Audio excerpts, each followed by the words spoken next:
त्याचंच काम या ठिकाणी केलेलं आपल्याला पाहायला मिळतं। एक गोष्ट आहे की पु ल देशपांडेंना कोट्याधीश म्हणतात, पण पुलंनंतर जर कोट्याधीश ही उपाधी कोणाला द्यायची असेल तर ती मी उद्धवजींनाच देईल।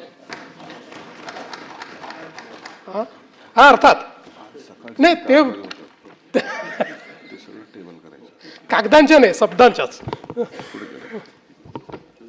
आणि मला असं वाटतं की त्यांच्या बोलण्यामध्ये अनेक वेळा आपण पाहतो की मिश्किलपणा असतो, अनेक वेळा सहजतेनं, म्हणजे त्यांची जी काही भाषणाची पद्धत देखील आहे ही देखील अतिशय सहजतेनं बोलण्याची किंवा एखाद्या संवादाची अशा पद्धतीनं ते या ठिकाणी सातत्याने बोलताना आपल्याला दिसतात।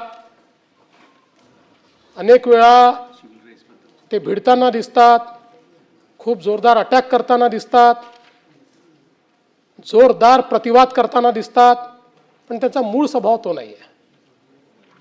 त्यांचा मूळ स्वभाव जो आहे तो मला असं वाटतं की थोडा शांत आहे, संयमी आहे, संबंध ठेवण्याचा त्यांचा मूळ स्वभाव आहे।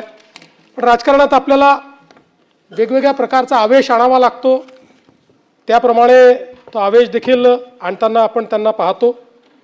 पण या सगळ्या परिस्थितीमध्ये मला एक गोष्ट निश्चितपणे अशी वाटते की आता या सभागृहामध्ये ते 6 वर्ष होते, कदाचित त्यांनी ठरवलं तर पुढच्या वेळेसही ते 6 वर्ष या ठिकाणी येतील। पण उद्धवजी, आम्हाला या सभागृहात तुमच्या कोट्या कमी ऐकायला मिळाल्या, त्यामुळे जर तुम्ही निर्णय घेतला आणि पुढच्या वेळेस पुन्हा आलात तर जरा जास्त कोट्या तुमच्या आम्हाला या सभागृहात ऐकायला मिळाव्यात, अशा प्रकारची माझी अपेक्षा आहे।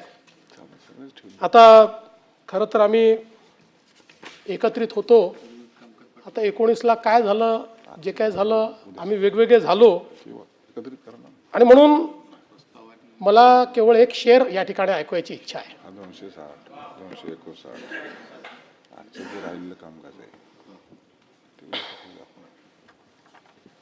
साजिश की सौगात पहनकर बैठ गए, अनचाहे हालात पकड़कर बैठ गए। साजिश की सौगात पहनकर बैठ गए, अनचाहे हालात पकड़कर बैठ गए। जिनको मेरा हाथ पकड़कर चलना था, हैरत है वो बात पकड़कर बैठ गए।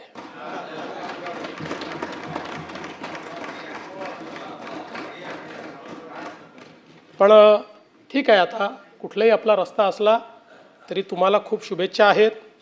तुम्हाला उत्तम आरोग्य मिळो, तुमचं नेतृत्व अशाच प्रकारे सगळ्या पक्षाला मिळत राहो आणि राजकारणामध्ये तुमची प्रगती होत राहो, अशा प्रकारच्या शुभेच्छा आज